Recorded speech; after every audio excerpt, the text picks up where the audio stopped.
Olá para você de casa, começa agora pela TV Câmara, o programa TV Câmara Recebe. Um programa mais do que especial no dia de hoje. Nós temos o prazer aqui de receber Luiz Flávio Gomes, que é mestre e doutor em Direito Penal, já atuou como promotor de justiça em São Paulo, juiz de direito e advogado. É criador do movimento Quero um Brasil Ético.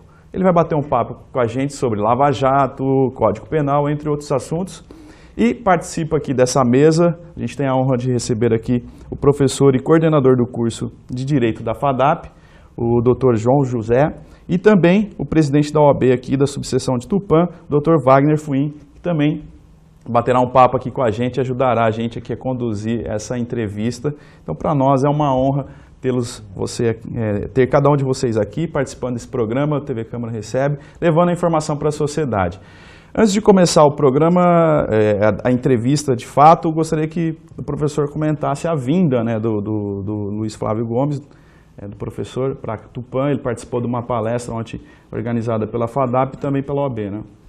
Isso, ontem o Dr. Luiz Flávio Gomes esteve aqui em Tupã e nós sentimos muito orgulhosos de recebê-lo, um dos maiores criminalistas do Brasil, goza de um conceito na área jurídica fantástico. E para o Tupã foi uma honra muito grande tê-lo recebido aqui. Então a FADAP, juntamente com a OAB de Tupã e com a LFG de Tupã, nós conseguimos, conjugando esforços, trazer o Dr. Luiz Flávio, que ontem proferiu uma brilhante palestra para os nossos alunos. Os nossos alunos ficaram encantados. Nós tínhamos entre alunos e advogados por volta de umas 600 pessoas na plateia. E o Dr. Luiz Flávio, como sempre, deu um verdadeiro show, né? Não uma palestra, mas um verdadeiro show para os nossos alunos, que realmente ficaram satisfeitos, aprenderam muito sobre esses temas de alta relevância da atualidade, principalmente a Lava Jato, a delação premiada, e, por coincidência, os acontecimentos que começaram a eclodir na noite de ontem. Dr. Fuim? Eu endosso integralmente as palavras ditas pelo nosso amigo JJ, coordenador do curso da FADAP, e sem dúvida nenhuma Tupã foi premiada ontem com a palestra num tema tão atual, né? E tudo isso leva-se em consideração a temas da atualidade que estão realmente abalando o país. E ontem mesmo, né, nós soubemos de primeira mão todos esses problemas que estão acontecendo hoje em Brasília, com afastamento do Aécio, com busca e apreensão, né, várias buscas e apreensões, delações que foram feitas pela JBS, e isso acrescentou muito, né, na comunidade jurídica, sem sombra de dúvida nenhuma. E o que foi muito interessante, né, que nos dá assim, um alento, foi a participação maciça dos estudantes de direito, que é o futuro, né, do sistema jurídico do Brasil.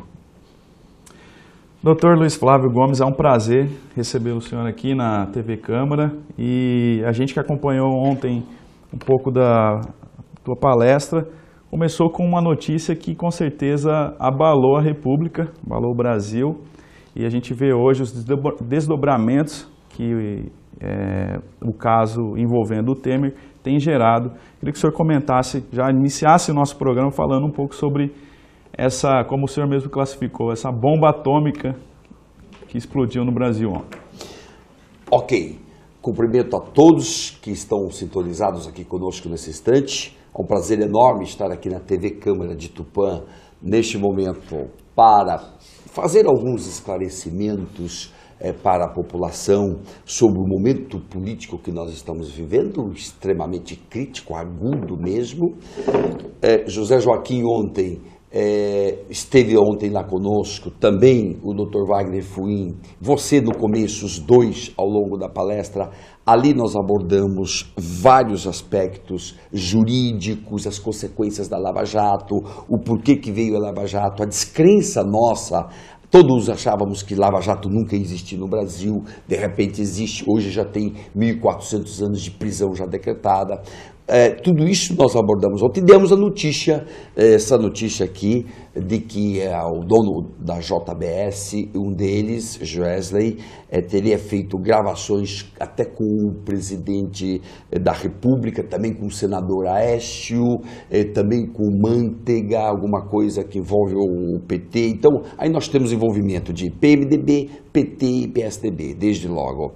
Isso tudo é bom esclarecer para todo mundo que pela primeira vez da Lava Jato, que se tem notícia, houve uma ação controlada. E o que é isso de ação controlada? Da mesma maneira que a população foi aprendendo aos poucos o que era uma delação premiada, e que você confessa o crime e joga também culpa nos outros, indica aos outros que participaram, isso é delação. Ontem, tudo que vimos contra Temer, Aécio, Manteiga e irmã do Aécio, aquilo foi uma ação controlada. E que é uma ação controlada. Fachin, ministro do Supremo, autorizou, a polícia entra em campo, começa a coletar provas para cá, provas para lá, ela se depara com situação de flagrância, deveria, pela lei, dar prisão em flagrante, por exemplo, na hora que o Aécio sentou com o Joesley e fizeram o pacto da corrupção de 2 milhões, nesse instante se podia prender em flagrante. Depois foi a história da mochila, com chip dentro da mochila, tudo direitinho. Ali também caberia uma prisão em flagrante do Aécio, naquele instante. Né? Mas não, na ação controlada, o escopo não é prender em flagrante, é ir desdobrando e pegando todo o delito. Toda a organização criminosa. Então isso foi feito ao longo aí de 2 meses, mais ou menos, e o resultado é tudo isso que nós já começamos a ver. Porque, por exemplo, a gravação ainda não saiu.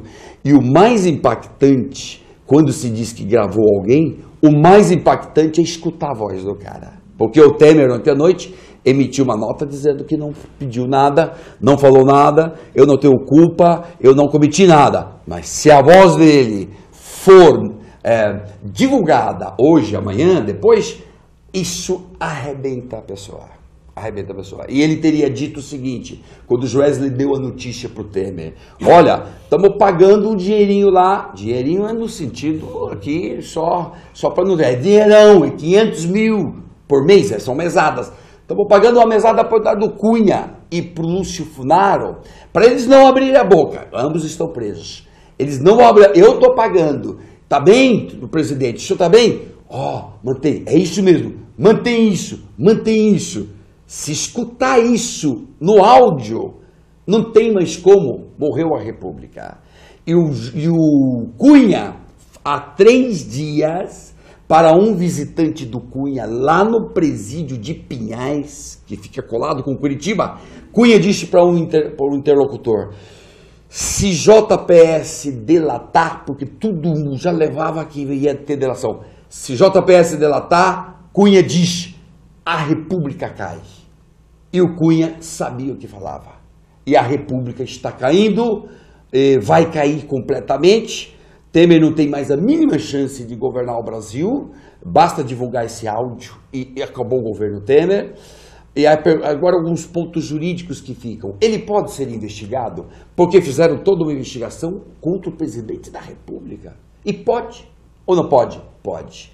Por quê? Porque foi crime cometido durante as funções. Crime cometido durante as funções não é crime antigo. Este pode ser investigado. E o Temer pode ser processado por este crime? Pode. Qual crime? Obstrução de justiça. Que o que eles queriam era impedir a produção de uma prova, que é a fala do... E a gravação vale como prova, né? A gravação vale como prova. O Joesley, da JBS, com o gravadorzinho escondido, foi ao Palácio de Jaburu, conversou com o Temer 40 minutos, gravou todos os 40 minutos, está aqui, ele fez uma gravação unilateral, Temer não sabia, ele sabia, isso é uma gravação ambiental, ele fez essa gravação. O Supremo já tem jurisprudência pacífica faz mais de 10 anos, faz uns 12, 13 anos, Primeiro relator disso tudo foi Nelson Jobim, num caso do Rio de Janeiro, em que um escrivão de cartório foi assediado por um juiz que pediu 100 mil reais de propina para o escrivão do cartório, senão ele iria tirar o escrivão do cartório dali, e o escrivão gravou. E aquilo foi parar no Supremo para saber, mas vale como prova? Vale como prova. E aí tem reiterada a jurisprudência, vale como prova. Então, a gravação é válida, tranquilo. A ação controlada foi feita com ordem do Fachin, ministro do Supremo, vale. O Temer pode ser processado, porém só o detalhe. Como é presidente da República, não pode ser preso. Em nenhuma hipótese. Aécio poderá ser preso, a irmã do Aécio já está presa, outros aqui, Manteiga pode ser preso. O presidente da República não pode ser preso antes de sentença final. Só com sentença final que prende o Temer. Agora ele não pode ser preso, não. Para ser processado, Temer, o que precisa? Licença da Câmara dos Deputados, de 2/3. Sem esta licença, você não pode processar o presidente da República. Então, é preciso que tudo fique bem esclarecido. Agora, mas e se o Temer renunciar? Ah, bom, se renunciar agora de manhã ou à tarde, ou amanhã, embora, acabou o foro privilegiado. Sem foro é Moro. Leia-se, acabou o foro, vai para primeiro grau, quem passa a julgar o Temer é o Moro. Tá? Então, em síntese, esses são os desdobramentos jurídicos dessa questão toda, o que pode, o que não pode. Houve mesmo o crime de obstrução de justiça, inequívoco, porque silenciaram quem queria colaborar com a justiça. Houve então o crime. E essa situação tem muita semelhança com aquela situação do Delcídio. Delcídio, o senador, foi preso, mas senador pode ser preso em flagrante. Como Aécio também poderia ter sido preso em flagrante, né? Mas quem manda prender é o pleno do Supremo. Aí, então houve o pleno. Então pode ocorrer a prisão do Aécio a qualquer momento? Pode ocorrer a prisão do Aécio, agora é o seguinte, só que já acabou a situação de flagrância. Ele já fugiu do flagrante. Caberia a prisão do Aécio naquele momento do flagrante, naquele instante indiscutível. Então agora já não cabe mais, porque o Delcídio estava ainda em situação de flagrância quando foi preso, que ele estava ainda acertando o pagamento para Nestor Cerveró, lá na época, né? Então, em síntese, e teria havido participação do Lula lá naquele episódio de comprar o Cerveró, para o Cerveró não falar nada. Agora, participação do Temer de comprar o silêncio do Cunha, para o Cunha não falar nada. Ou seja, nossos presidentes últimos aí estão todos com problemas gravíssimos, né, de delinquência. São delinquentes, praticaram. Quem pratica delito é um delinquente. Tudo isso aqui é crime, são todos delinquentes, não há dúvida nenhuma. Alguém quer fazer uma pergunta aqui nos doutores? Doutor, com a grande preocupação acho que o país se encontra hoje é com relação à governabilidade. Então, como ficaria essa situação, uma possível renúncia, uma possível impeachment? O país está passando por uma série de dificuldades, há reformas importantes em andamento que provavelmente serão paralisadas. Como o senhor vê a situação daqui para frente? Vejo assim, a governabilidade número 1, temos que nos preocupar mesmo, que agora que a economia está dando os primeiros sinais de melhora, os juros devem baixar, a inflação está indo para 4%, então as coisas estão começando a arrumar, houve crescimento no primeiro trimestre, depois de 8 trimestres sem crescimento econômico, tá bem, então governabilidade, e agora, o que nós vamos fazer sem o Temer? Bom, na hipótese de o Temer ir embora, cumpra a Constituição, cumpra o Estado de Direito. Temer saiu, vai ter eleições indiretas, aí eleja nova pessoa, coloque lá, sem trauma, não precisa de intervenção militar. Um golpe militar, então, nem pensar nessa altura do campeonato. Ninguém quer saber de golpe militar. Eu duvido até que os próprios militares queiram, nesse contexto, assumir. Então, cumpre a Constituição, faz o que está na Constituição e continuamos nosso trauma. continua o trauma. Desemprego ainda está alto e não vai baixar. Os investidores não vão investir nada no Brasil com essa situação de instabilidade geral. Tudo isso são traumas que nós temos que passar e daqui a pouco passar e colocar o Brasil em ordem e fazer o Brasil crescer. Então, o que é tudo isso? Fazendo uma imagem. É como um cara sofreu um infarto. E ele precisa ir para o médico. Chega no médico, o médico corta o tórax dele inteirinho e abre para mexer no coração. Então, para eu curar, eu preciso passar por uma traumática cirurgia. Essa traumática cirurgia é tudo isso que nós estamos passando.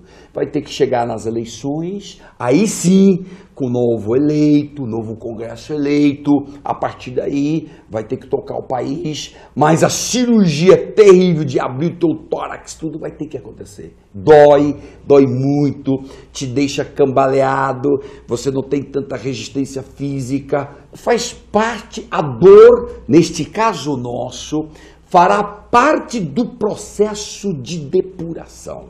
Vai depurar, o Brasil vai entrar nos eixos, é a 10ª economia do mundo, com um pouquinho de honestidade de governantes, o Brasil explode no crescimento econômico, no desenvolvimento humano, no combate à corrupção, no combate às desigualdades, no combate às injustiças. É só um pouquinho de honestidade. Digo um pouquinho, na verdade, a gente precisa de muita honestidade, né? Mas com um pouco de honestidade você já coloca o Brasil no trilho. E é o que está faltando, é o que tem que fazer. De imediato, é uma cirurgia traumática, dolorosa, terrivelmente, de alto risco de morte. De repente o Brasil afunda de vez, alto risco de morte. Eu não acredito que vai afundar, mas em suma, toca a governabilidade pelo que diz o texto da Constituição. Nada fora da Constituição, que aí vira bagunça. Aí vira bagunça e o militar tem que intervir. Ninguém quer intervir, nem militar quer intervir. No momento, inclusive, não tem clima de intervenção militar. Doutor Flim? Eu gostaria de focar um pouco na Lava Jato. A OAB, institucionalmente, ela tem feito um papel, digamos assim, de regulador, né, dos atos praticados pelo Sérgio Moro. Nós temos, assim, dentro da advocacia, analisado vários atos que têm saído dos trilhos da lei. Eu gostaria de saber a opinião do senhor a respeito desse tema, dessa visão da OAB e desse papel que a OAB tem exercido através das ADINs perante o Supremo.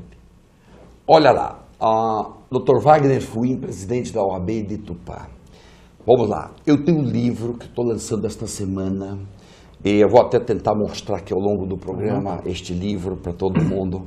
Neste livro, eu cuido deste tema, onde a Lava Jato fugiu do Estado de Direito, das leis, onde não cumpriu a lei. A imagem é boa, é isso mesmo. É um trilho e o juiz tem que andar dentro do trilho, o que pode, o que não pode, não pode. O juiz não pode investigar um crime cometendo um crime. Você não pode cometer crimes para investigar outro. E na Lava Jato nós tivemos problemas jurídicos sérios. A OAB, tanto a OAB locais, as seções, subseções, quanto a OAB nacional, vigilantemente estão atentas e ingressando com as medidas cabíveis até perante o Supremo, com a DI, inclusive, por exemplo, na questão da condução coercitiva, foi a OAB nacional que entrou com a DI. Tudo isso significa o quê? Freios e contrapesos. Vamos explicar isso para quem está nos ouvindo. Se a gente aqui constitui órgãos, então aqui, cada um aqui é um órgão de poder, nós temos que um controlar o outro. Porque senão vira bagunça o país. Isso que é o sistema de freios e contrapesos. Vamos nos controlar. A OAB tem que controlar a atuação do juiz. O juiz tem que controlar a atuação da polícia. É isso que funciona. O parlamento teria que controlar a atuação do executivo. O Supremo tem que controlar a situação de todos, inclusive o legislativo. E esse controle recíproco é para quê? Evitar abuso de autoridade. Ninguém quer saber de abuso de autoridade, ninguém quer saber de autoridade aí que faz o exercício arbitrário das suas funções, ninguém quer saber disso não, isso está tudo errado. Então, por que a gente, no livro meu, porque eu digo, Moro, vai devagar, cumpra a lei, porque se tirar o bonde do trilho, descarrilhar o bonde, você vai anular anula tudo. E a sociedade de jeito nenhum vai tolerar uma nulidade da Lava Jato, tanto quanto anularam já esses criminosos poderosos, corruptos poderosos, já anularam Satyagraha, já anularam Castelo de Areia, outras várias operações eles já conseguiram anular lá atrás. Então não pise fora da linha, fique no jogo, dentro das linhas do jogo, aí vai embora. E toca, e eu apoio a Lava Jato. No meu livro novo, eu desde a capa, pela Lava Jato, sou pela Lava Jato, vírgula, dentro da lei, porque se fugir da lei, acabou a graça. Acabou o jogo, acaba o jogo. O senhor acredita que a Lava Jato vai mudar a história do Brasil? Ah, já mudou. Já mudou. Ah, Lava Jato já tem 1.400 anos, já botou o Marcelo Odebrecht na cadeia. Quem diria isso? O cara mais rico do Brasil e da América Latina. É, riqueza aí incrível. Já mudou, o cara lá tá preso, já contou, falou das falcatruas deles, como que é, já mostrou para nós, tirou a tampa do caldeirão, a gente viu todas as sujeiras corruptas ali dentro. A gente sabe agora detalhes incríveis de como funciona a corrupção no Brasil. Com tudo isso, com toda essa experiência, para que vale uma experiência na nossa vida? Para o meu comportamento futuro não repetir aquilo que eu já fiz de errado. Se tudo isso está errado, ok, então vamos, não pode repetir. Agora, de qualquer maneira, tem corrupto que ainda não caiu a ficha de que a Lava Jato está aí. Aécio Neves, nesse contexto todo de roubalheira e de Lava Jato, condenando. O cara, em março deste ano, ainda pediu 2 milhões de propina? Esse cara não entendeu ainda que a Lava Jato está aí para pegar todo mundo. O Temer dizer, isso aí, dá propina lá para o Eduardo Cunha. Isso, legal, vai aí. O Temer não entendeu ainda, não caiu a ficha deles, que tem uma Lava Jato. Então, em suma, toda essa arrogância dessas lideranças velhas e corrompidas, toda essa arrogância de se julgar acima da lei, o que está acontecendo agora? Agora, com esta ação, eles estão sendo submetidos à observância da lei. Então, o Aécio quase já foi preso, talvez venha a ser preso, o Aécio deve ser cassado pelo Senado. Nossa proposta é essa, que ele seja cassado, acaba o foro privilegiado de Aécio, aí Aécio vai para o Moro. Sem foro é Moro. Aécio vai para o Moro, com chance enorme de ser preso preventivamente. A irmã já está presa, hoje já está presa. Então, eles têm que entender que a lei vale para todos. Há uma grande expectativa com relação à prisão do Lula. O senhor acredita que o Lula será preso? Chance enorme do Lula ser preso, porque só que em outro contexto, Lula já é um processo, já tramitou o processo, o Moro sentencia em final de junho, começo de julho, sentencia. Moro certamente vai condenar o Lula. Se não condenar neste primeiro, tem mais 5, 6 processos pela frente. Lula vai ser condenado, só que só vai para a cadeia depois que a segunda instância confirma. Não é a decisão do Moro, mas depois da segunda instância. Salvo se o Lula fizer uma barbaridade dessas como essa aqui do Aécio, do Temer, que aí você pode prender preventivamente o Lula. Por exemplo, se ele ameaçar uma testemunha, se ele começar a fazer movimentações bancárias de contas no exterior dele, que aí vai descobrir qualquer coisa que justifique uma prisão, mas tem que ter um motivo concreto. Não pode, como o Moro andou fazendo, decreta a prisão porque o cara não cometeu outro crime. Não, isso não existe. O Moro inventou também. Mas esse fato de estender um pouco essas previsões preventivas não faz parte do sistema de estimular a pessoa à delação? Vamos lá. A prisão por si só, claro, é um constrangimento tremendo contra a sua liberdade. Então, você está numa situação muito frágil, muito vulnerável. Na minha opinião, não deveria poder essa mudança na lei. Nós temos que pedir, fazer isso. Preso só se ele pedir. Se ele fica quieto, ninguém pode oferecer delação para ele. Eu acho que preso só se ele pedir. Agora, hoje não. Hoje ele está preso, mas alguém fica lá. Vai, você não vai, porque você não vai. Então, hoje dá essa sensação de troca. Eu te prendo, mas se você delatar, eu te solto. Essa sensação ficou. Então, isso tudo tem que ser melhor disciplinado, porque, claro, você pode anular uma delação se você provar o nexo entre um constrangimento e a delação. Ou seja, fiz porque eu era obrigado.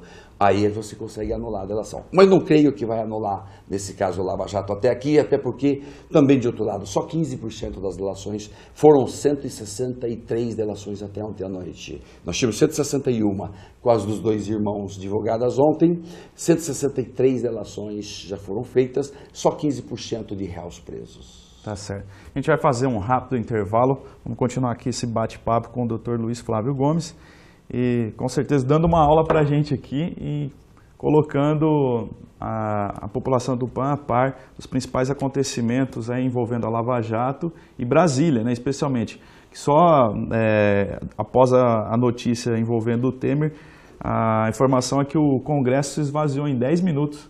Foi realmente, como o próprio Dr. Luiz Flávio disse, uma bomba atômica. Então a gente vai continuar esse bate-papo aqui no TV Câmara Recebe, não saia daí, a gente volta já.